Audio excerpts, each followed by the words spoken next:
The People's Countryside Environmental Debate Podcast. People's Countryside Environmental Debate Podcast. People's Countryside Environmental Debate Podcast. People's Countryside Environmental Debate Podcast. Should an individual be considered anti-Semitic just by disagreeing with the state of Israel?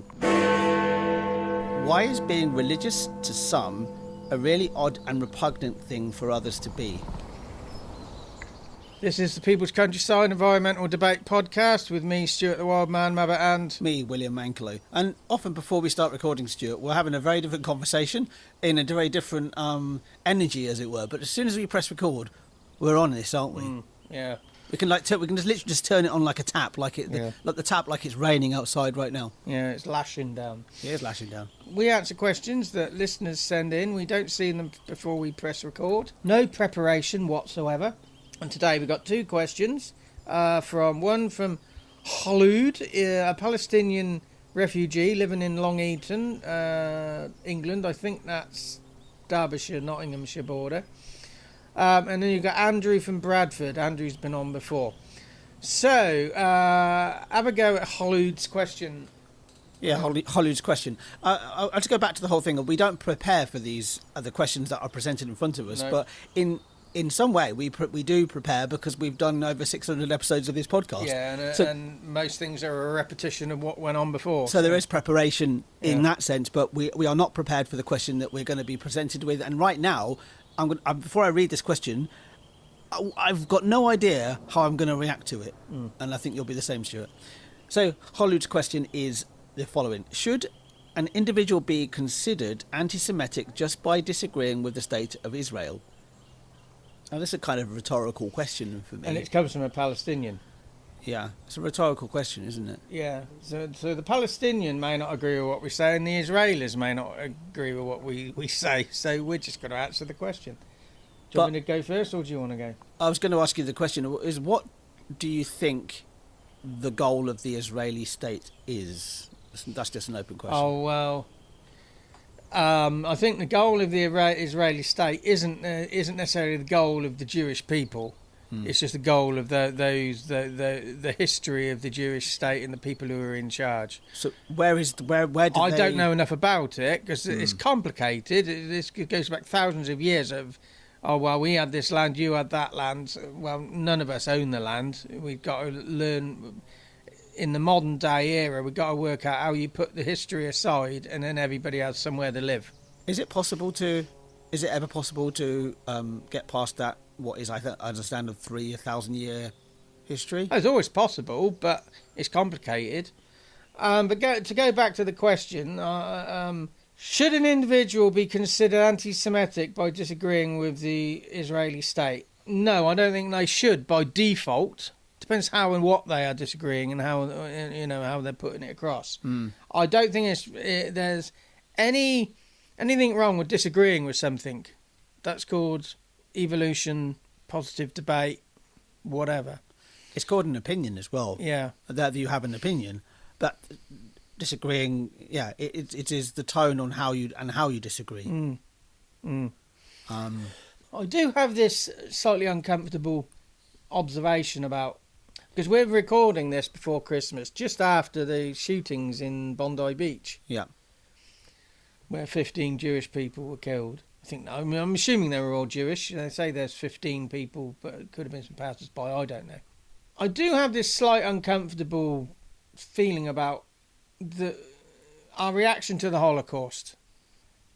It was a grim thing, the Holocaust, but if we're not careful, I'm not saying this has happened, but it could happen, and it may have happened, because it was such a bad thing that happened to the Jewish people.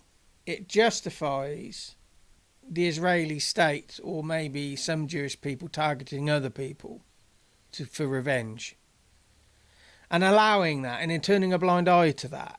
I don't think an eye for an eye is justified. And would that statement then come into this question, because it's that in itself is that's not anti-Semitic. No, exactly. But we'll go to that question again. Yeah. This question is: should an individual be considered anti-Semitic by disagreeing with the state of Israel? In a way, your statement there This is disagrees with the state of Israel. And wider. And wider. But specifically in the context of this question, we're not talking about, we narrow it down to this question, that statement could be seen as anti-Semitic because it disagrees with the state of Israel. Yeah. And then there was a thing called Mossad, and I think it still exists. And after the Second World War and right into the 60s and 70s, Mossad were going into other countries and assassinating German SS people and people who targeted them. And I don't know any other state would be allowed to do that.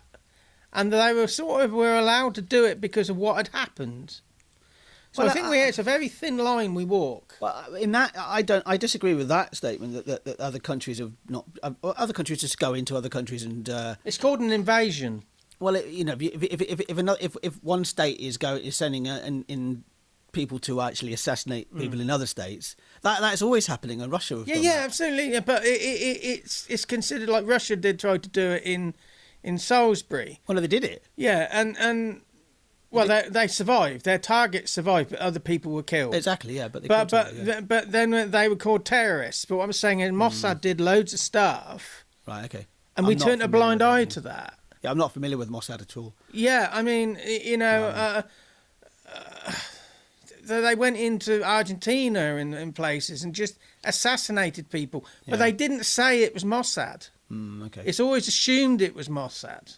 But nobody's really looked. So I do think, no matter, take the Holocaust out of it, if a people is targeted and abused en masse, I think we have to be careful the justification of the generational reaction that comes after. So this Bondi Beach thing, this happened in part because somebody was motivated by the Palestinian situation. And I'm not saying those people who were on that beach were responsible for Israeli policy. They're not. But we have to see it is connected. And by exploring this doesn't make me anti-Semitic. I'm just saying, doesn't matter whether it's Jewish or Shinti or Hindus. If anybody is facing this, it's what is considered acceptable, what isn't, and how we react. We have to be consistent. But I do think to explore, understand, to pull at the edges, to challenge, that's not anti-anything. It's sort of like, often I talk about, I don't like the monetary system in this country. That doesn't mean I'm anti-capitalist because I'm saying I don't agree with this. It's like people who follow reform in UK, the political party.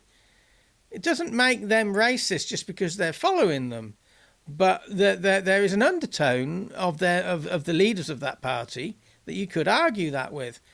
But it's just no, it's what and how you say it. I hope I'm saying it. I'm not trying to offend anybody. I probably have. But I'm just saying. But I want consistency and fairness for all the peoples. The one rule, it shouldn't be one rule for one and one for another. The question itself for me, though, and if you really boil it down, it's a very black and white question. And I think assuming, because he's made a point of saying a Palestinian refugee, so it's sort of. I don't know, Kholoud. You might not have a polarised view, but I think William and I are trying to sit in the middle somewhere. Not out being liberal. Yeah. It's almost we always try and strike the balance as much as we possibly can do. And the timing of this question is intriguing. But this came in way before. Oh, I understand that. That's what. Yeah. So these questions are 3 months old. We generally have a 3-month lag on the questions that are sent into the podcast. So if you send a podcast question now, it's not going to be. We will discuss it sometime in April, May time, as we've got a decent lead of questions, right? It's just intriguing how it kind of almost plays into destiny that this question was destined to come out now, but I think it's just a coincidence that this question's come in just after a pretty bad atrocity. The thing is, if somebody interprets the Israeli state being criticised as anti-Semitism, that the person who's interpreting that, I would maybe say they're on the extreme end of the spectrum. So maybe we need to, try and walk towards them to bring them in, and us go towards them. But to say it isn't anti-Semitic is also, I mean, doesn't have to be. From a personal standpoint, I don't understand in particularly anti-Semitism, how people can get so polarised against somebody who is of the Jewish faith. That's the anomaly that is the Holocaust, But the Holocaust was only just one part of it. There was the pogroms as well. But it was that have continually happened over the centuries and millennia. This goes way back, and that's why I asked the question at the start. In some ways, is how can you how can you change something that is seems to be so ingrained in people from 3,000 years ago? There was a conversation on a radio show that I listened to recently, James O'Brien's radio show, about why Brits don't learn a foreign language. And my immediate thought was the fact that it was, that the UK, Britain ruled the waves, didn't it? So I think that's still in our DNA, that we don't want to learn we don't need to learn a language because everybody learns English, and we expect them to learn English, which comes from empire. So how can this anti-Semitism be changed because it is so intrinsically in people's culture? You see what I mean? With English, British culture, it's just a case of being aware of it, not being able to resolve it, and being able to move on from it. That's the thing. We need to be able to move on from it, not change it. Yeah. And the thing about, the Holocaust in part happened, they said the Jewish people are everywhere, they're so successful. But that's because they understand how to look after each other. But the other cultures, the Muslims, the Christians, they're everywhere. In the old boys' network, they have their own networks, and it just doesn't make sense why. I really don't see why being Jewish is such a target, apart from the baggage of the history that some of these people who are targeted, aren't connected to. I'm going to give I will give I think I gave an answer right at the start. I don't recall if I did or not. My absolute answer to this question. So I'll say the question again from Kholoud again, which is: should an individual be considered anti-Semitic just by disagreeing with the state of Israel? And my simple answer is no. No. And if you've never listened to this podcast before, these questions come in from our listeners, don't they, Stuart? Yeah. And they come in from all over the world. It's incredible. And it's just the start of a conversation. Exactly. But it'd be an action I'd give you, William, is just look at Mossad, the history of Mossad, and just how what they've in theory been connected to, and nobody's challenged it, because that comes from the Jewish state, not the Jewish people. And it's just sort of like, I just think, well, because it was such a bad thing that happened to the Jewish people, the Jewish state seems to be allowed to get away with more than maybe other states who do exactly the same thing in a different way. Then let's move on to Andrew's question. So Andrew is from Bradford.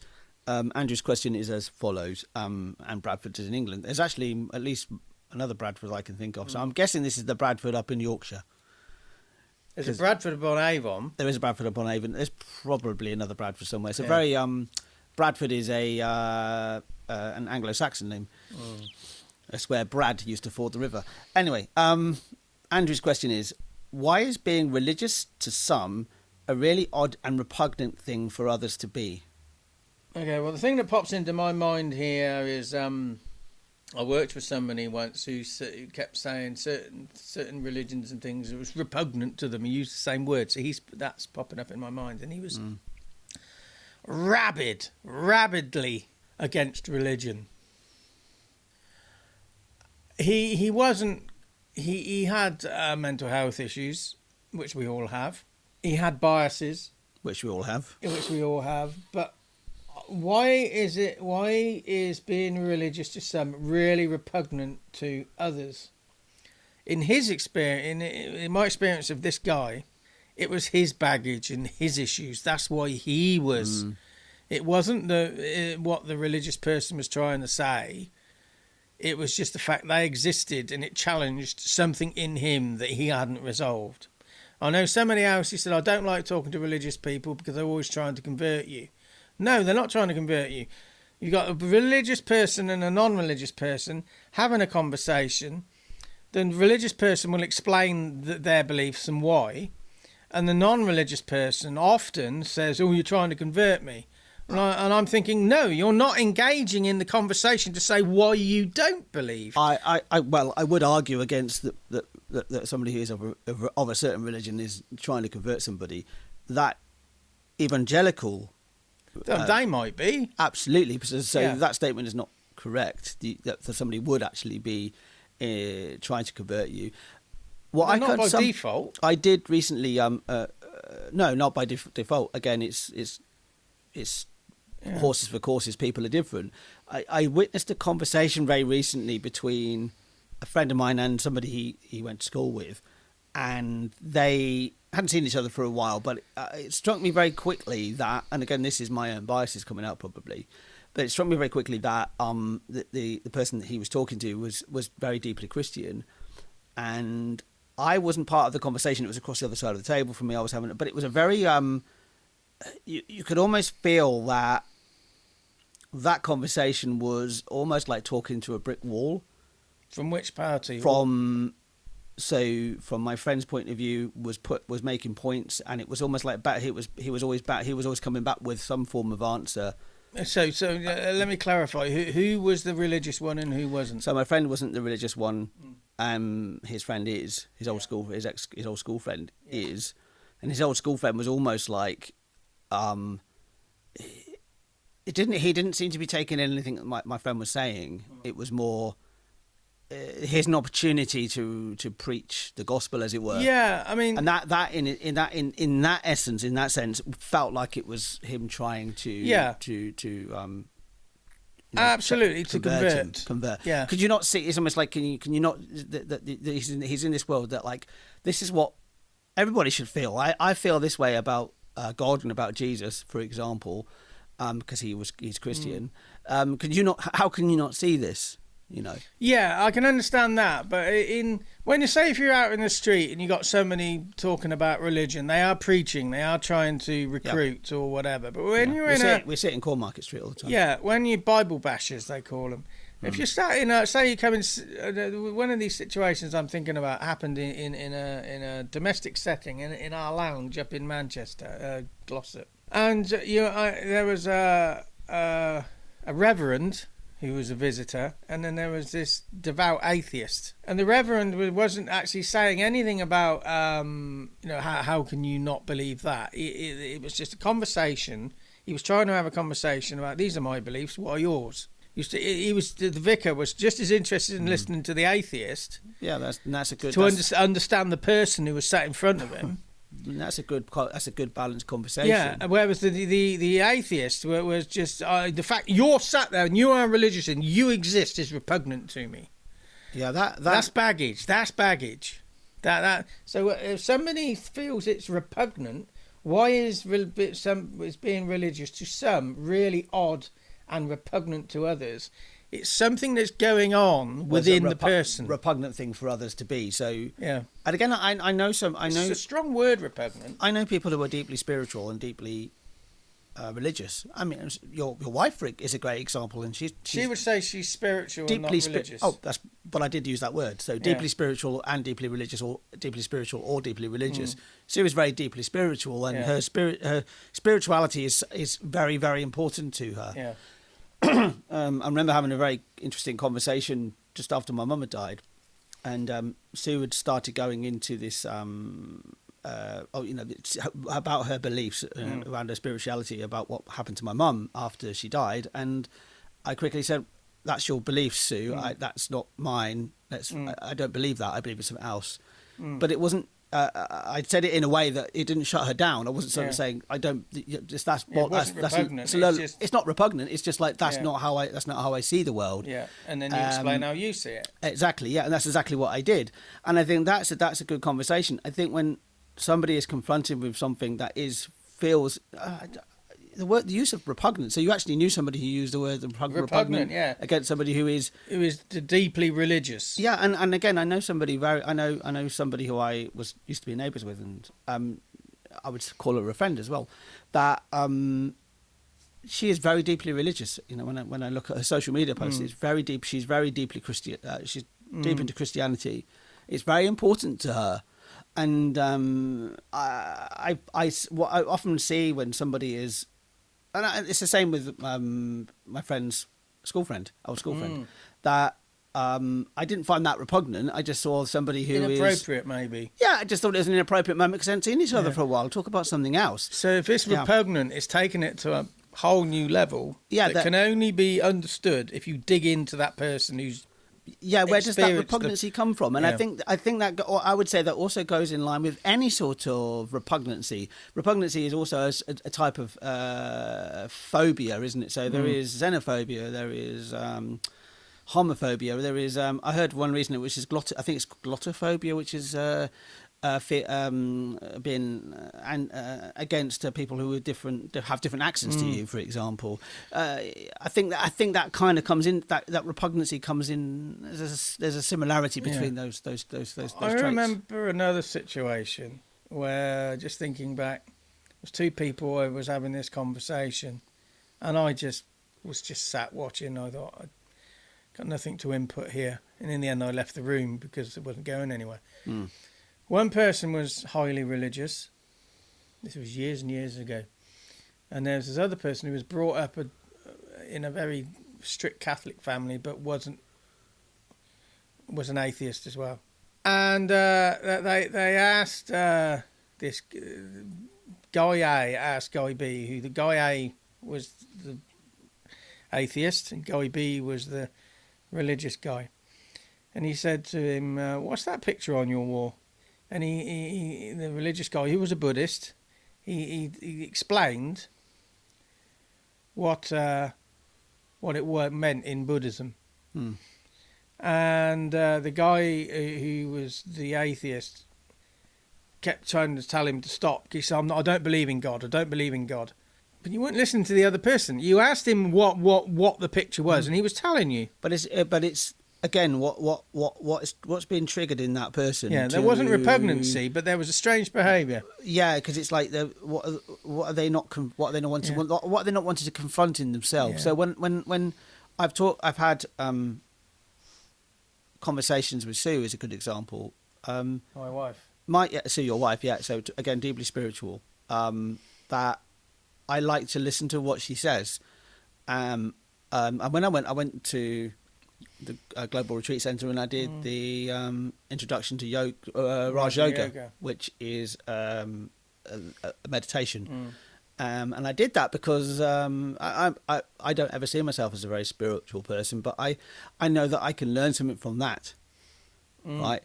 And I think repugnancy could come from not wanting to confront something in that themselves. I think that's kind of the conclusion we're coming to. I think the reason the repugnancy is there is maybe as varied as the people who are experiencing it. I don't think there's going to... Yeah, it's going to be as individual as the person who's feeling it. I do have one action for you to take away, is that, you know, that if you're confronted with somebody who has very different beliefs to you, that happens in every direction, whether you're somebody of a different faith, or you're somebody who sees themselves agnostic or atheistic like myself, and you're I was going to use the word confronted, but confronted is a very adversarial word. Yeah. But you come across somebody who has just have a different belief to you. As long as that person is open to an open conversation, you can definitely learn from each other.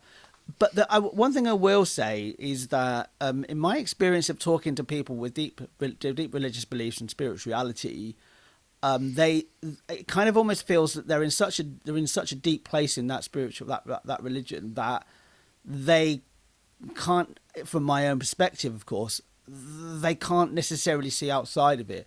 They won't necessarily see my perspective of being atheistic. It depends, because if the person has been that all their life and they've got no outside experience, it's their reality, of that, isn't it? But if somebody has a reality similar to yours and then finds religion or spirituality, you could argue they would have but it's as varied as the person. Exactly, but that's the experience I've had. But the action is to just be open to listen to somebody else's belief. But if you had that experience, and you're saying that's how you felt, that they couldn't understand your perception because they were completely enveloped in it. Or it kind of feels preventing you having understanding their perception if by being on the outside?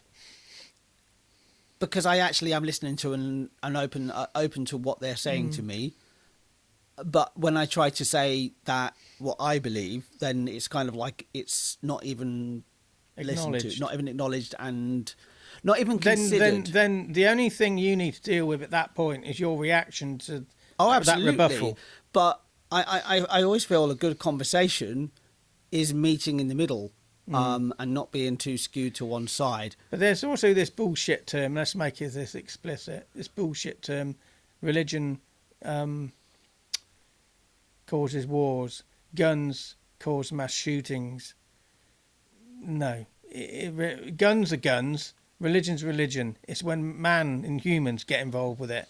It's human decisions and choice that causes it. I would argue against the guns, purely because, if you've got unfettered access to guns, then, you're going to get more shootings.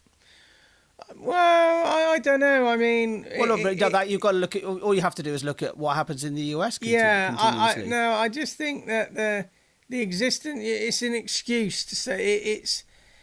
Well, it's the not there, guns is are it? being there, which is developed a human reaction over the centuries. Yes. And we can still have the guns there, but we have to say, right, okay, we want to consciously change our attitude towards them. Guns existing doesn't necessarily have to go down the way it goes, because there are other cultures across the world. Mongolians, they have guns. They're not running around mass shootings. Yes. It's it's the stuff we bring into it that causes it. Religions don't cause wars. It's just our decision to, we're right, you're wrong, us and them, division. That's what causes it. There's always a division somewhere, and I can see where the problem of gun culture in America's come from. When you look at the cowboy films, everybody's got a gun, the right to bear arms. It's a history, yeah. But there is also, what I'm looking at that is the psychological. So there's something happening at the same time. It's not just that the guns are there. It's just the guns are there, so it's caused this way of thinking and being. But the guns are also much more easily accessible. They're much more easy. I think. Well, I don't know. I mean, you see a Mongolian with a gun in his pocket. That's accessible. I think it's cultural, but it's also, we're getting into gun violence conversation when it comes about religion. But well, no, it doesn't matter. That's how it happens. I think that the access to any type of weapon in the US and any type of gun in the US is too easy, and it gives people the opportunity to then go out. So maybe that's the cultural change, is just the ease of it, but the existence of them doesn't cause the war. It's entirely down to access. It's the cult in some ways, but I still think that's divorcing ourselves from responsibility. And I'll bring this back to religion. Divorcing ourselves from the responsibility of how we're choosing to react to guns, how we're choosing to react to religions. There are these other drivers like ease of access and which makes it hard to break the cultural. So the cultural sort of excuse. Oh, if this there, it's easy to fire. I lost my temper. But no. Ultimately, you chose to pull that trigger. You might have access, but there's still a choice there. And then with religion, it's sort of like, you've got somebody sat in front of you who is deeply religious. Their existence, if it's repugnant to you, like I've said before, they might not be the cunt. You might be. Yeah, you've got to be open to. And I say that was really my action. You've got to be open to somebody else's belief. Yeah. You don't have to agree with it, but you just have to be open to. You'll actually learn something from that. I'm sure you'll learn something from. In even if it's most basic form of being dedicated to one thing. You know, even that could be something. I still go again. I still don't conflate it with the gun situation in the US, though. I think that they're very different. But my point of drawing them together is people say guns cause wars, religion cause wars. So that's the parallel I'm drawing. Is sort of, okay. Well, these things cause something else. Well, we're involved as well. Yeah, exactly. It is human nature to be to have conflicts, right? It appears at the moment, yeah. Oh, well, not just at the moment. It's always been, hasn't it? I mean, always been, and at the moment, unless we want to evolve another way. If we want to evolve away from religion being repugnant, away from the fact that if everybody's got a gun, we don't have to fire the damn thing. Yeah. You know, it might be easy. We might have to develop a very, very constrained and controlled temperament. But I think it still comes down to control of it just still comes down to control, really. About control of access to weapons, for example. Yeah, but what about control of access to religion? That's easily accessed. Churches and religions, they're everywhere. Yeah. Ease of access, that causes a lot of people to become religious and spiritual. But the people who are against them find them repugnant, as in the question. That's not ease of access of how many damn churches are out there. That comes down to the repugnancy. You have to own it. Why are you feeling repugnant about somebody else believing in God? I put my hands up. I don't believe in God. So why? Because you walk down any road, there's a religious or spiritual thing there. There's a church or something. Yeah. So why are you repugnant? Yeah, that's the question. What triggers? What is triggered? What's triggered in an individual to have repugnancy against a religion? So you can see why I see guns and religion as so similar, because again, it's ease of access. They're both easy access. If you want to, if you want to have religion, if you want to have a gun in America, it's easy access. Yes, but the word repugnancy, you have to own it. It's not easy to access a gun here in the UK, though, is it? No, exactly. So, but we still say guns cause wars. If we can't access guns in this country as easily, how can it cause a war? It's just a statement we throw out there, which I think is a distraction from what we should be talking about. I've never thought that guns cause wars. You may not, but it's a statement. Yeah, I've never heard that myself. You know, they say the atom bomb, it prevents wars, but you know, the atom bomb caused the Cold War. You know, which wasn't really a war. Say it prevents it, yeah, but it also causes the suspicion and the division. Yeah. So you know, it's so that's the inconsistency of guns cause wars. We don't have ease of access to guns. They're everywhere in this country. That's just in the black market. They're just as easily accessible. I could walk out of here now and buy one. I entirely disagree with that statement. Oh. You can't walk down to a supermarket and buy a gun. No, you can't do that. But it's all on. That's what I'm saying. It's on the black market. No, but it's not. I would not be able to just go down to my local Sainsbury's and buy a gun. No, like you can in America. Do in America. So that accessibility is. But it's on the black market, and it's everywhere. You know the maisonettes that used to be down Horspath Road? Yes, I do know that, yes. If you wanted to buy a gun in Oxford, that's where you went. Yes, but you'd have to have that knowledge in the first place. And I did not have that knowledge until very recently.